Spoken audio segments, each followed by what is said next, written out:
श्री अग्रसेन कन्या महाविद्यालय में ऑनलाइन कक्षा में बीए पाठ द्वितीय संस्कृत विषय के छात्राओं को मैं आमंत्रित करता हूं।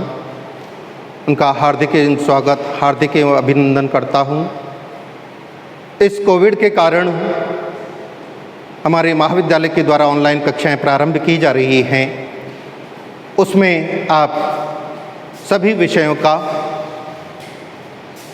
अधिक से अधिक लाभ लें और मैं अब बीए पार्ट सेकंड संस्कृत विषय के पाठ्यक्रम की ओर आपको लेके चलता हूँ।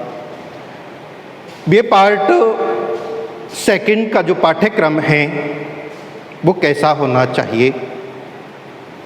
मैंने आपको बीए पार्ट फर्स्ट में बताया होगा कि जब हम संस्कृत विषय का जब अध्ययन करते हैं, विशाल पाठ्यक्रम होने के कारण, विषय होने के कारण, शास्त्र होने के कारण उसको एक निश्चित समय में उनका अध्ययन नहीं कर सकते। इसलिए अनेक शाखाओं के अंतर्गत इसका हम अध्ययन करते हैं। जैसे संस्कृत को हम साहित्य के रूप में अध्ययन करते हैं, व्याकरण के रूप में अध्ययन करते हैं, दर्शन के रूप में अध्ययन करते हैं, धर्म के रूप में अध्ययन करते हैं, ज्योतिष के रूप में अध्ययन करते हैं। ये जो हमारा अनेक विषयों का ज्ञान है, इन सब को यदि एक जगह मिला दिया जाए तो वो हमारा संस्कृत विषय का पाठ्यक्रम होगा। क्योंकि विशाल हमारा संस्कृत साहित्य का ज्ञान भंडार है, तो हमारे पाठ्यक्रम निर्माताओं का ये उद्देश्य रहता है कि हम विषय से प्रत्येक स्टूडेंट, संस्कृत स्टूडेंट को हम परिचित कराएं। अब परिचित कराने के लिए जैसे इसमें सबसे अधिक महत्वपूर्ण साहित्य को हम लेते हैं, तो साहित्य को हम प्रत्येक वर्ष पाठ्यक्रम में रखने का प्रयास करते हैं। साहित्य में भी मैंने आपको बताया था कि उसे दो भागों में विभाजित किया जाता है, एक श्रव्य काव्य और दूसरा दृश्य काव्य। श्रव्य काव्य के अंतर्गत हम पद्य को, गद्य को और चंपू काव्य को लेते हैं। चूँकि साहित्य में इनका एक बहुत महत्वपूर्ण योगदान है, तो हमारा प्रयास ये रहता है कि उस श्रव्य काव्य को सिलेबस में रखा जाए। और उस दृष्टि से हमारे यहाँ जो सिलेबस में रखा है, एक और तो संस्कृत साहित्य का इतिहास रखा है फर्स्ट पेपर में, और सेकंड पेपर में विशेष रूप से जो गद्य साहित्य है,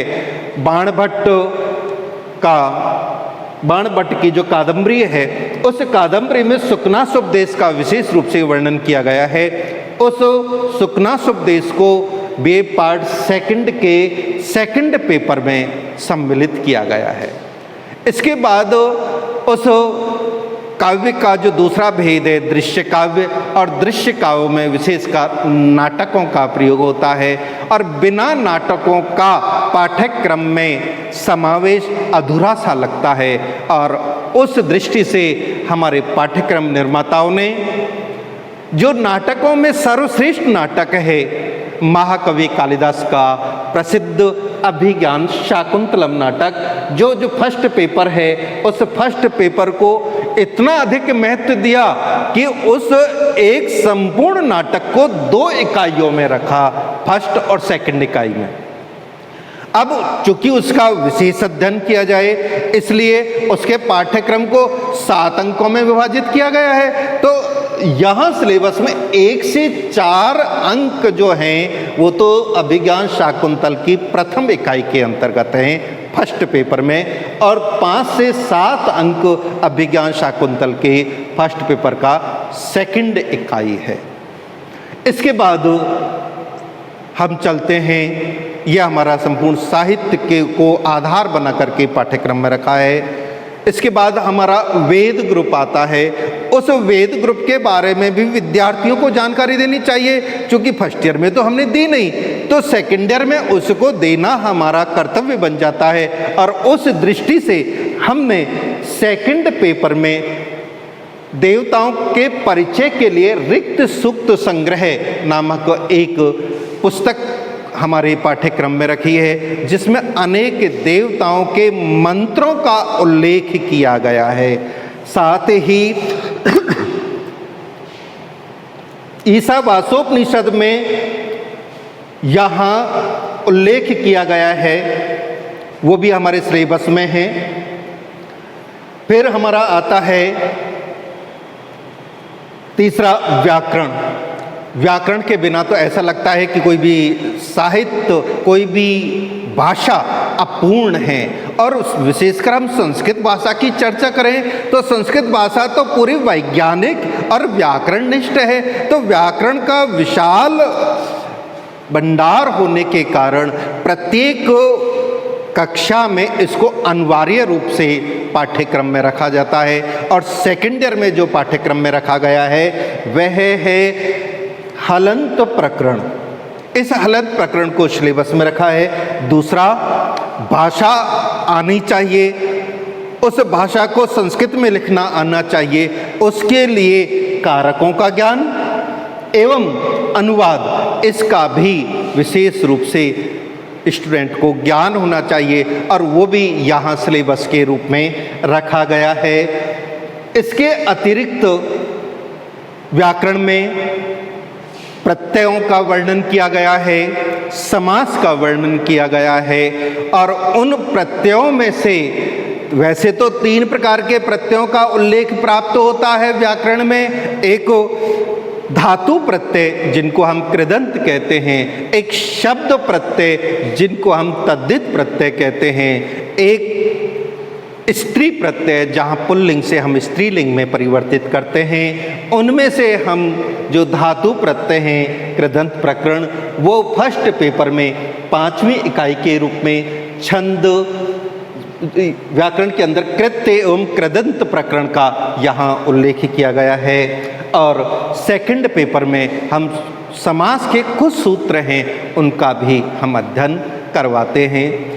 कोई भी भाषा आनी चाहिए, उसके लिए पद लिखने के लिए अनिवार्य रूप से छंद का ज्ञान होना आवश्यक है।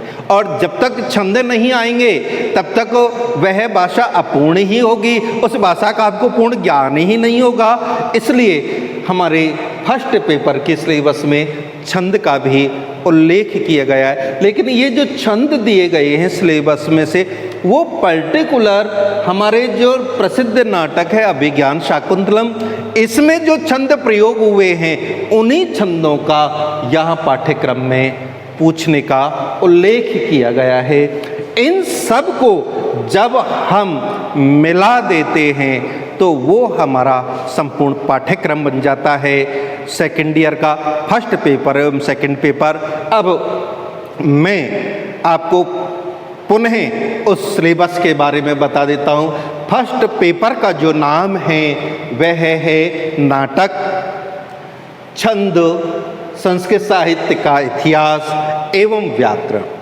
ये जो चारों का उल्लेख किया गया है, जिसमें प्रथम है नाटक, जो अभिज्ञान शाकुंतलम नाटक है, जो कि यह 7 अंकों में सिलेबस में है। इसलिए दोनों इकाइयों में, फर्स्ट इकाई और सेकंड इकाई में, इसका सिलेबस के रूप में रखा है, जिसमें 1 से 4 अंक फर्स्ट इकाई है और 5 से 7 सेकंड इकाई है।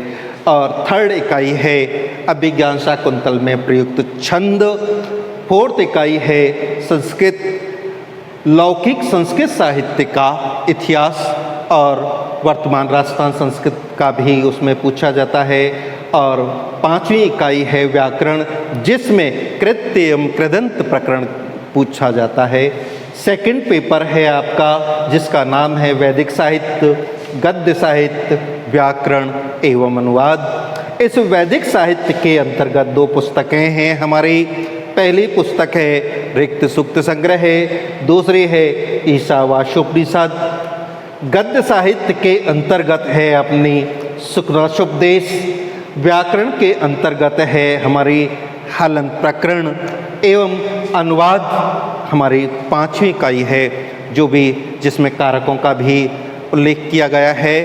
अब मैं आपको अगली कक्षा में जो हमारा प्रसिद्ध नाटक है अभिज्ञान शाकुंतलम, महाकवि कालिदास के द्वारा विरचित है, उसके विषय में मैं आपको बताऊंगा। धन्यवाद।